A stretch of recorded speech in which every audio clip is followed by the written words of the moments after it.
Well, the war broke when I was 8 years old.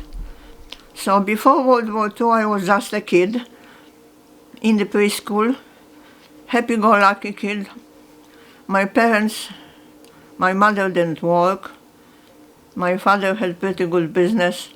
He was a chemist, just like I was later. And it was nice. We weren't very rich, but we just had enough. Right before World War II, I had a little brother. He was 5 years younger than me, so the war started when he was, I think, 2. Because it started when I was 8. I remember I was in Warsaw, and there was a lot of talk. We were Jewish. We were pretty assimilated, Polish Jewish, and we still knew. We heard what is going on for Jews in Europe, in Nazi Germany, and we were scared. We heard about Kristallnacht and what happened, and then the Germans entered Poland. That was September 1st, 1939. That was a very memorable date. I was supposed to be in school, start school at that time. September 1st is the regular date when the school starts. And instead of school starting, there was German army marching right through the middle of Warsaw. Well, we were in Warsaw, we were trying at first, when Germans were coming, we were trying to escape east. And we were in this little town, the in-laws of my father's sister lived, and the Russians came and they were showing some movie, and then the Russians went back, and they were Germans. And the rest of the family probably stayed where they were. At that time, it wasn't the first year of the war, it wasn't that bad. You know, the war was in, but there was no repercussions against Jewish people at first, the first year. First year we were there. When we went to the little town, there were in-laws of my aunts, my father's sister lived, and for some point there were Russians there, but then the Russians went back. And at that point we decided, at least my family decided, it is better to be in your own home. So we went back to Warsaw. The ghetto was, this was after, you see, this was 1939, in the fall. The Germans were there. Then there was German regulation. They closed the ghetto in 1940. And all the persecution of Jews started. At this point, actually at the very, very beginning, Aunt Ada, my aunt, and her husband wasn't Jewish, so they have to move, and we still, for the first winter, we were still in our apartment, because for strange reason it was included in the edge of the ghetto. The Germans closed the ghetto in 1940, and then very soon they erected the 6-foot brick wall around the ghetto. All the Jewish people had to move in, and then it was more than that. They brought people from surrounding towns. So the area of the ghetto was very, very overcrowded. And actually the first year, the first winter of war, my aunt Ada and her husband and children were not included in the ghetto because he wasn't Jewish. So they had to move out, and they rented the apartment outside the ghetto, and we were in. So this was the first year, except that there was shortage of coal, and the winter was very cold, and we were freezing. But it wasn't very bad. The first year, we still have, you see, it took Germans a while to erect the 6-foot wall around the ghetto. There was brick wall, and it took them a couple months really to raise to close the ghetto and bring some more people from surrounding towns. So our apartment was pretty big. We had big 4 rooms, and then because of the overcrowding, we got another family in 1 room. And then there was 1 room, two rooms left in our apartment. We managed to save 2 rooms for our family, which was my family, my father, my mother, my little brother, who was 3 years old at that time. And we took out, I think at that point we have 2 rooms for us. The other 2 rooms were for some other people because of overcrowding. And then it was going worse and worse. Then we were almost in 1 room, the whole family. And because it was overcrowding, so there were more people. If they put the 6-foot wall, it was easy for them to cut all supply. So first of all, there was shortage of food, shortage of coal, because at that point all the heating was coal. And very, very, very soon there was less and less and less of everything. The first year we were not starving, still. And besides, I think we were in the better position because of our family and a lot of friends. My mother's sister and her family was on the Aryan side because they weren't Jewish. Well, she was Jewish, but nobody was talking about it. She wasn't. We had all the family outside of the ghetto. And because of this, we were in privileged position because even if everything had to be smuggled, it was easier for us because we had family and we had a lot of friends on the Aryan side. But there was shortage of everything. Because you have 6-foot wall, the official appropriation was very much cut. Germans decided first to starve the population. So there wasn't regular supply. Supply was illegal. Any food that comes to the ghetto had to be illegal. This is big city, so in the big city, and they put the ghetto wall, and there were always the apartment houses that were always some little bit here, a little bit there. So there was smuggling of food and smuggling of everything. And at first, this wasn't bad. But then, within 1 year, the Germans clamp out on the smuggling.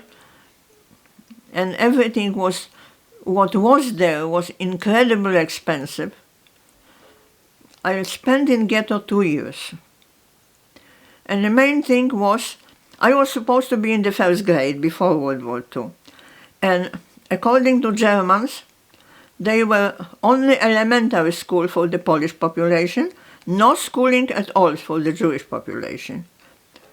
They had, their own thing. If the Jews are supposed to be killed, they don't even need to read and write. So there was no school. But, the Jewish population favored the schooling.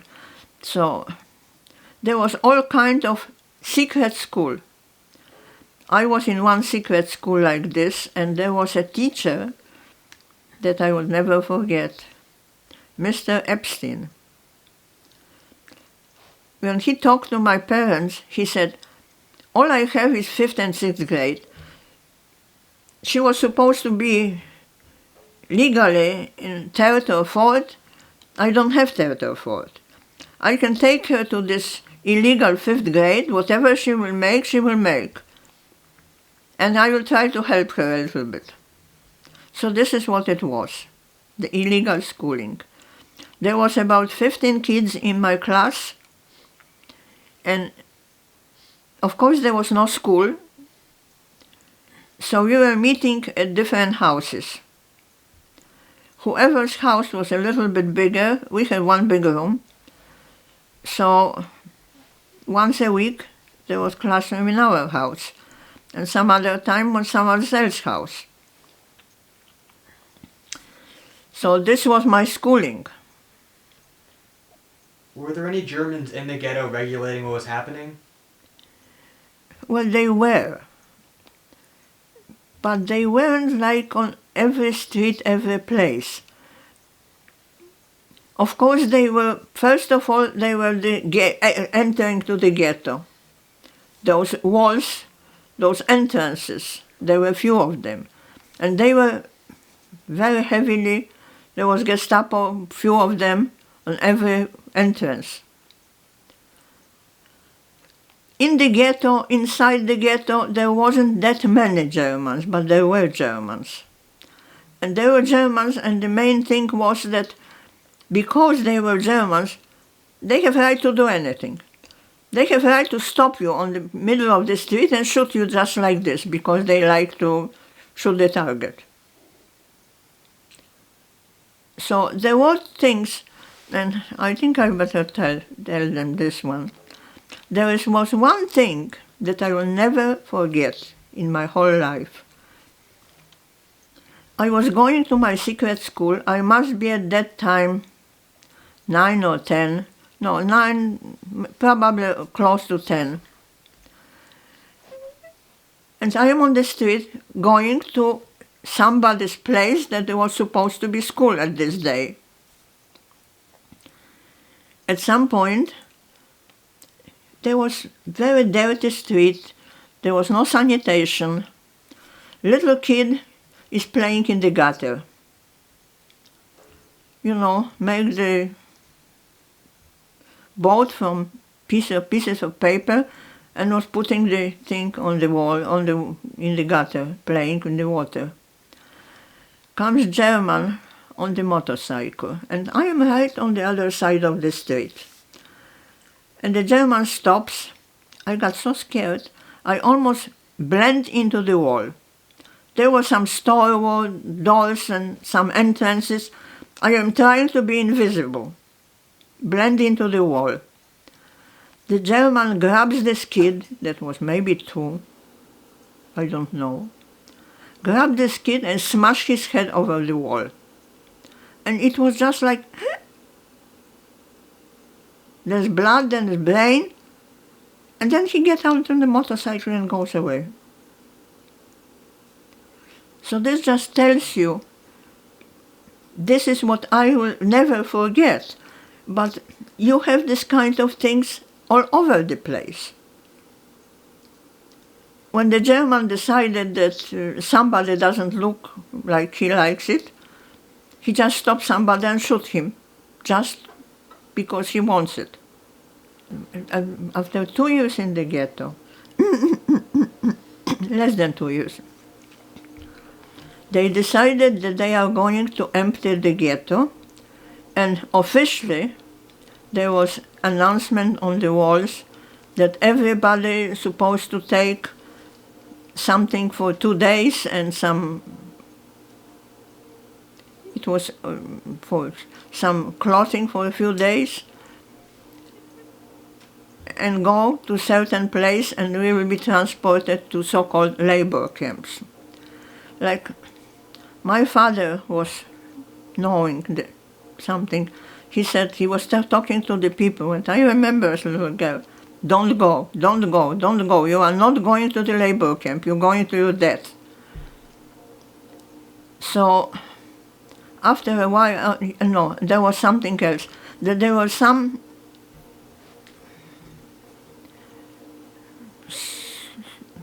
little hand manufacturers places that supposedly are sewing or making things for the German army. Whoever was employed in this place didn't have to go to be evacuated, what they call evacuated. My father, my family, no, we are not going. No way. We are not going to be evacuated. If we are going to be evacuated, it will be to heaven. My father was telling everybody, don't go. After a while, they didn't have enough volunteers to go. They started pulling people from the houses.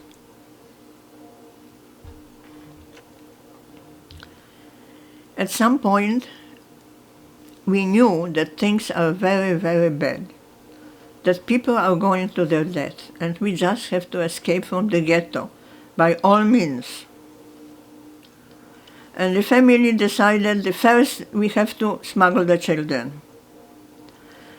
And this was in 1942 or maybe 1941 in the fall. I think it was 1942 in the fall. And I remember this till today. Sometimes I dream about it. About 5 o'clock in the morning, it was still dusk. My father took two of us, my brother, me, and him, and we are getting out. He had some kind of arrangement with somebody. Now, there was a group of people. Germans had some people that are doing some work inside the ghetto, and doing some Polish people that are doing some in the ghetto and outside of the ghetto. So there were columns of people going through this gate, back and forth, all the time. Of course, everything was guarded. And my father arranged with somebody that they are going to smuggle us, the two of us, because he decided the first we have to get the children out. Because at some point when they didn't have enough volunteers to go to so-called relocation, so they started pulling people from the houses. We were going, and this was the day that I will never forget to the end of my life. About 5 o'clock in the morning, it was late summer, 1942. Probably in August or maybe beginning of September, I don't remember. We went with my father very carefully, so nobody see us, holding the walls. Getting to the place, they were always, they had some people, some work doing, some being done in the ghetto and outside of the ghetto. And they had the columns of workers marching both ways. We were supposed to, he made some appointment with somebody who was supposed to somehow get us through. About 5 o'clock in the morning, it is just getting light, barely.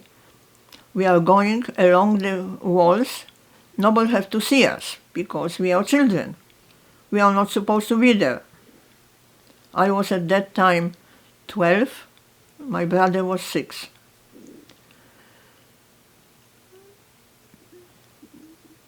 And holding the walls, we are getting to this gate.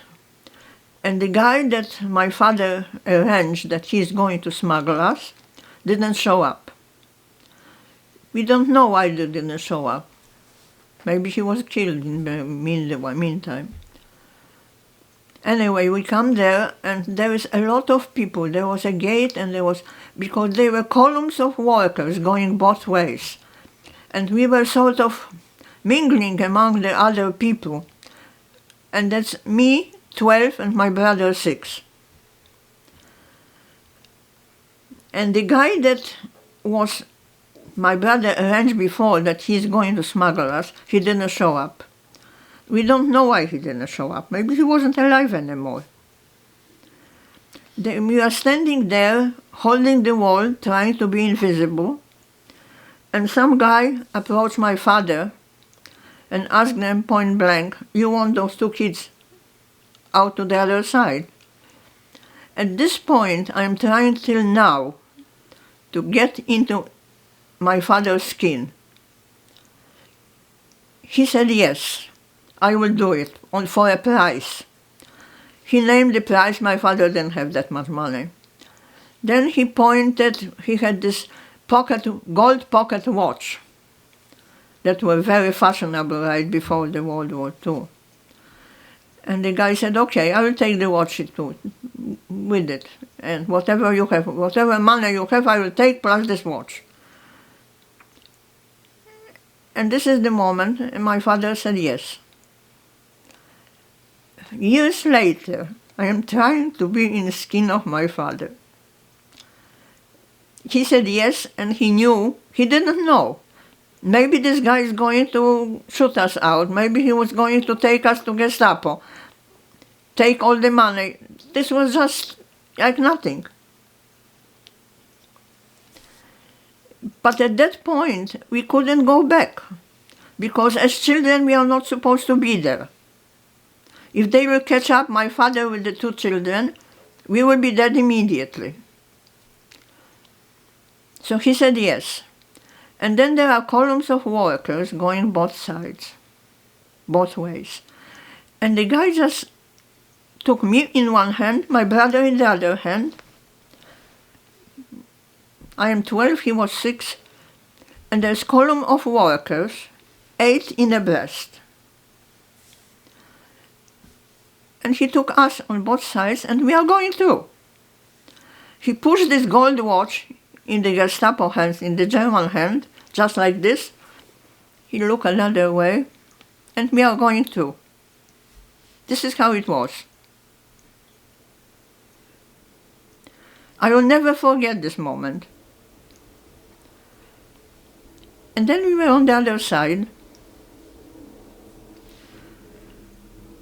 And he just looks at us and we say, okay, kids, let's go for breakfast.